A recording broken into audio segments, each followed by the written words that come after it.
මිනිස්සුන්ට එන්නත් ගහන්න මිලියන 280ක් වියදම් වෙනවා. සතුන්ට එන්නත් කරන්න මිලියන 180ක් වියදම් වෙනවා. සතුන් වන්දනාකරණය කරන්න මිලියන 200ක් වියදම් කළා මම රටින් එක අවුරුද්දකට මිලියන 800ක් මේ සම්බන්ධයෙන් වියදම් වෙනවා. වියදම් කරනවා කියලා ඇමතිතුමා කියනවා. ඒ වගේ ඇමතිතුමා කියනවා මේ වදසැත්කම් කරන්න මිලියන 200ක් වියදම් කරනවා. හැබැයි මේ වදසැත්කම් කරන එක සාර්ථකද නැද්ද කියලා කියන්න බෑ. ඔබතුමා හරි. හැබැයි සාර්ථක නොවන්නේ වදසැත්කම් නොකළ නිසායි ඇමතිතුමනි. කියන්නේ ඔබතුමාගේ රාජ්‍යයේ ඔබතුමාගේ සෞඛ්‍ය දෙපාර්තමේන්තුවේ ඉන්න නිලධාරීන් ක්‍රමවත්ව මේ වදසැත්කම් නොකළ නිසා තමයි මේ ගහනේ වැඩි වෙලා තියෙන්නේ. බල්ලෝ සපා කෑම් යම් තරමකට වැඩි වෙලා තියෙනවා කියලා කියනවනම් ඒ රෝඩ් ට්‍රැෆික් ඇක්සිඩන්ට් වෙනවා නම් ඒ ඔක්කොම වෙලා තියෙන්නේ මෙන්න මේ කළමනාකරණය නොකිරීම නිසා. දැන් තවමත් ඔබතුමා කිව්වට මිලියන 200ක් වියදම් වෙන් කරලා තියෙනවා කියලා සතුන් වන්දනාකරණය කරන්න පාර්ලිමේන්තුවේදී. හැබැයි තවම එක සත පහක්වත් වියදම් කළා නැහැ. මේ යන්නේ ජූනි මාසේ යන්නේ අපි.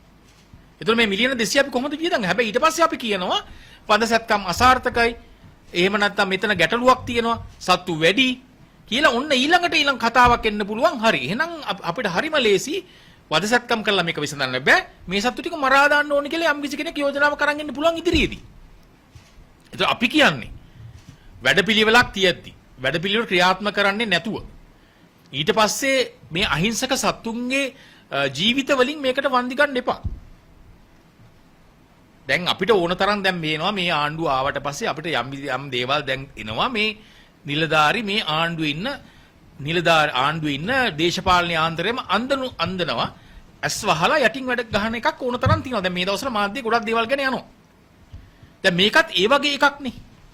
ඔබතුමන්ලාට දීලා තියෙන තොරතුරු වැරදි. ඔබතුමන්ලා වැරදි තොරතුරු අරගෙන ඔබතුමන්ලා වැරදි තීරණ වලට ආවහම ජනතාව විදිහට සතුන්ට ආදරය කරන අය විදිහට අපිට ඔබතුමාට එරෙහි වෙන්න වෙනවා. හැබැයි අපි තවමත් ඔබතුමන්ලාට කියනවා මේ ප්‍රශ්නය විසඳන්න පුළුවන් මානුෂික විදිහට. මුදල් රජෙන් වෙන් වෙලා තියෙනවා. වෙන කිසිම දෙයක් කරන්න අවශ්‍ය නැහැ. අනික දැන් සාමාන්‍යයෙන් අපි ගත්තොත් එහෙම සමහර අය කතා කරන්නේ විරුද්ධ වෙන්නේ ආණ්ඩුව වට්ටන්න. විවේචනය කරන්නේ Taman කිසිම දෙයක් කරන්නේ නැතුව. හැබැයි මෙතන ඉඳගෙන ඉන්න මේ සත්ත්ව සුපදාන සංවිධානවල අපි දැන් ඇනිමල් වෙල්ෆෙයාර් කොලිෂන් එක විදිහට මේ රට ඇතුලේ වැඩක් කරමින් තමයි අපි මේ කතාව කියන්නේ ඔබතුමන්ලාට. අපි රට ඇතුලේ දැනට ආණ්ඩුවෙන් ගිය අවුරුද්දේ 30000ක් වදසැත්කම් කරනකොට අපි 35000ක් කරනවා. අපි හැම වෙලෙම මේ සත්තු ගැන බලනවා. සත්තුන්ට අපි ආදරය කරනවා. මේ සත්තු සම්බන්ධයෙන් අපි ඒ සතෙක් අනුතරකට ලක් වෙලා හිටියත් ප්‍රශ්නයක් වුණොත් අපි ඒ වෙනින් මැදිහත් වෙනවා. අන්න ඒ කණ්ඩායමක් විදිහට තමයි අපි අද කතා කරන්නේ. අපි ලැහැස්ති රජයට අත දෙන්න. අපි කැමති රජයට උදව් කරන්න මේ වැඩසටහන සම්බන්ධයෙන්. අනික් කාරණේ තමයි අපි දැන් ඊළඟ කාරණේ තමයි කියන්න ඕන කාරණේ. දැන් සාමාන්‍යයෙන් සංඛ්‍යාලේඛන වලට අනුව අවුරුද්දකට මිනිස්සු 250000ත් ලක්ෂ 3ක් අතර ප්‍රමාණයක් සොනකයන් සපා ගෑම නිසා බෙහෙත් ගන්න රෝහල් වලට එනවා. ඒතකොට සංඛ්‍යාලේඛන වල තියෙනවා මේ ලක්ෂ 2.5යි ලක්ෂ 3යි එන යම්කිසි ප්‍රමාණයෙන් 90%ක්ම ගෙවල් වල ඇති කරන සුනකයන් සපා කෑම නිසා තමයි රෝහල් වලට එන්නේ. ඒතර මම අහන්නේ දැන් ඔබතුමාලා සෞඛ්‍ය දෙපාර්තමේන්තුව විදිහට ක්‍රියාත්මක කරන එන්නත් කරන වැඩසටහන සාර්ථකයි කියලා ඔබලා කියනවා නම් ඔබතුමාලාට පාර යන බල්ලොන්ට එන්නත් කරන්න බෑ කියන එක හරි. ඒක යම්කිසි තර්කානුකූල භාවයක් තියෙනවා. හැබැයි ගෙවල් වල ඉන්න බල්ලෝ හපලා නම් වැඩියෙන් රෝහල් වලට එන්නේ. ඇයි මේ ගෙවල් වල ඉන්න බල්ලෝන්ටවත් හරියට නිවැරදි විදිහට එන්නත් කරන්න ඔබතුමාන්ට බැරි වෙලා තින්නේ ඇයි? ඒ සෞඛ්‍ය දෙපාර්තමේන්තුව විදිහට රටේ අපි දන්නවා විශිෂ්ට සේවයක් කරනවා. අපි දන්න වෛද්‍යවරු, අපේ හිතවත්තු, අපේ ඥාතියෝ ගොඩක් අය ඉන්නවා සෞඛ්‍ය දෙපාර්තමේන්තුවට සම්බන්ධ වෙලා.